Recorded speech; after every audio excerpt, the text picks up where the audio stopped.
Hello, welcome to bake with Varsha. आज हम लोग बनाने वाले हैं वनीला केक। वनीला फ्लेवर का सिंपल बेसिक जो केक होता है वो हमें बनाना है।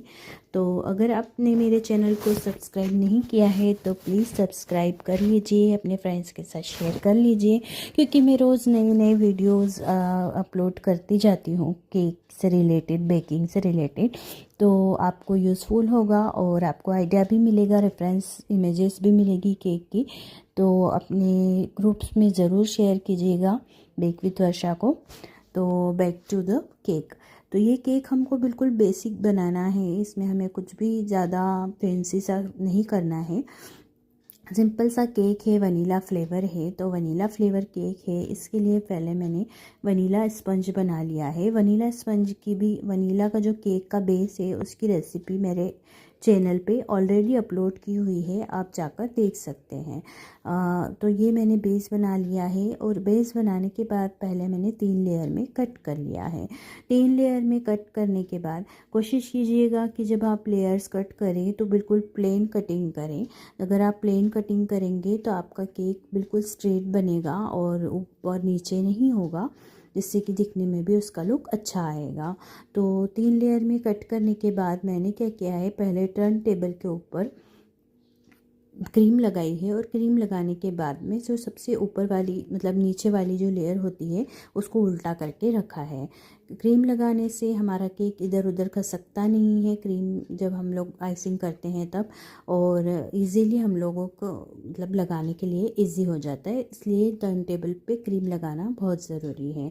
अब क्रीम लगा के मैंने फर्स्ट लेयर रखी है। फर्स्ट लेयर लगाने के बाद में क्रीम डायरेक्ट लगाई है। यहाँ मैंने किसी क्रश का इस्तेमाल नहीं किया है क्योंकि ये सिंपल वनीला फ्लेवर केक था।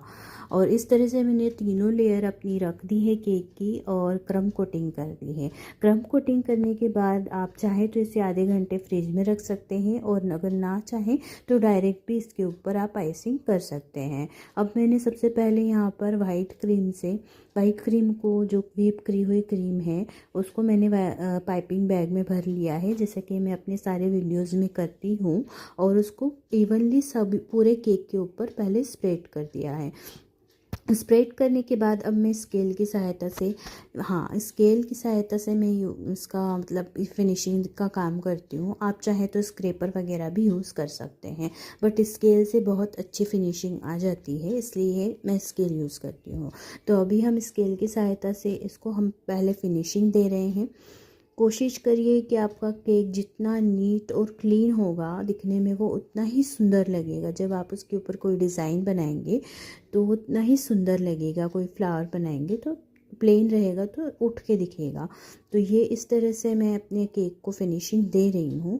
और फिनिशिंग देने के बाद में मैंने क्या किया है, उसको पहले या तो आप बोर्ड पे शिफ्ट कर सकते हैं, और अगर आप चाहें तो डायरेक्ट पहले मतलब डिज़ाइन वगैरह करने के बाद भी आप शिफ्ट कर सकते हैं। तो यहाँ पर मैंने इसको फिनिशिंग दे दी है। और फिनिशिंग करने के बाद में अब इसको मैं पर्पल कलर की क्रीम पूरे केक के ऊपर हल्के हल्के सी टैप टैप करके स्केल की सहायता से लगा रही हूँ। तो आप देख रहे हो अभी मेरा केक पूरी तरह से फिनिश्ड नहीं हुआ है, क्योंकि मुझे ये क्रीम और कलर देना था, इसलिए मैंने इसको अभी तक फाइनल फिनिशिंग नहीं दी है। तो इस तरह से मैं टैप टैप करके पहले अपने जो पर्पल क्रीम है उसको लगा रही हूँ केक के ऊपर। और ये लगाने के बाद में फिर जो मेरी पर्पल वाली जो क्रीम है उसी को मैं क्या करूँगी, छोटी वाली जो N1 नोज़ल होती है, फ्लावर बनाने वाली जो होती है हमारी नोज़ल, उसके अंदर उसको पाइपिंग बैग में भर के, और बस इसको मैं ये करूँगी, क्या बोलते हैं, फ्लावर बनाऊंगी। छोटे छोटे फ्लावर्स बनाने हैं। कस्टमर ने कोई डिज़ाइन नहीं दी थी हमें कि ये ऐसा चाहिए वैसा चाहिए, तो हम हमारे हिसाब से यहाँ बना सकते हैं। आप कोई भी कलर यूज़ कर सकते हैं। और कोशिश करिएगा कि जब आप व्हिप क्रीम में किसी कलर का यूज़ करें तो जेल कलर ही यूज़ करें, जिससे कि आपकी क्रीम मेल्ट नहीं होगी, जल्दी कड़वी नहीं होगी और लॉन्ग लास्टिंग बनी रहेगी। तो यहाँ पर मैं पहले अपनी जो नोज़ल है इससे पहले फ्लावर्स बना रही हूँ। फ्लावर्स बनाने के बाद मुझे थोड़ी थोड़ी जगह खाली दिख रही थी, तो मैंने वहाँ पर स्टार्स बना दिए हैं उसी नोज़ल से। और उसके बाद में मैं स्टार्स बनाने के बाद में फिर नीचे की तरफ अपने केक के नीचे की बॉर्डर बनाऊंगी। नीचे की बॉर्डर बनाने के लिए भी मैं इसी नोज़ल का और इसी पाइपिंग बैग का यूज़ करने वाली हूँ और बहुत सिंपल से डिज़ाइन बनाने वाली हूँ। इसी एक ही नोज़ल से आप 3-4 तरह के डिज़ाइन बना सकते हो और प्रैक्टिस करोगे तो आपको भी इजी रहेगा।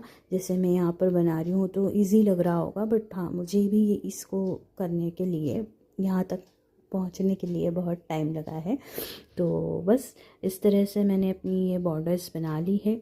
बॉर्डर बनाने के बाद में अब इस केक को मैंने पहले क्या किया है कि फ्रिज में रख दिया था, और फ्रिज में रखने के बाद थोड़ी देर बाद मैंने इसको निकाला है और न्यूट्रल जेल में रेड कलर मिला के इसके ऊपर नाम लिख दिया है और हैप्पी बर्थडे का टैग लगा के थोड़े से पर्ल्स डाल दिए है। और इस तरह से मेरा ये वनीला केक रेडी हो गया है। आपको कैसा लगा कमेंट करके ज़रूर बताइएगा।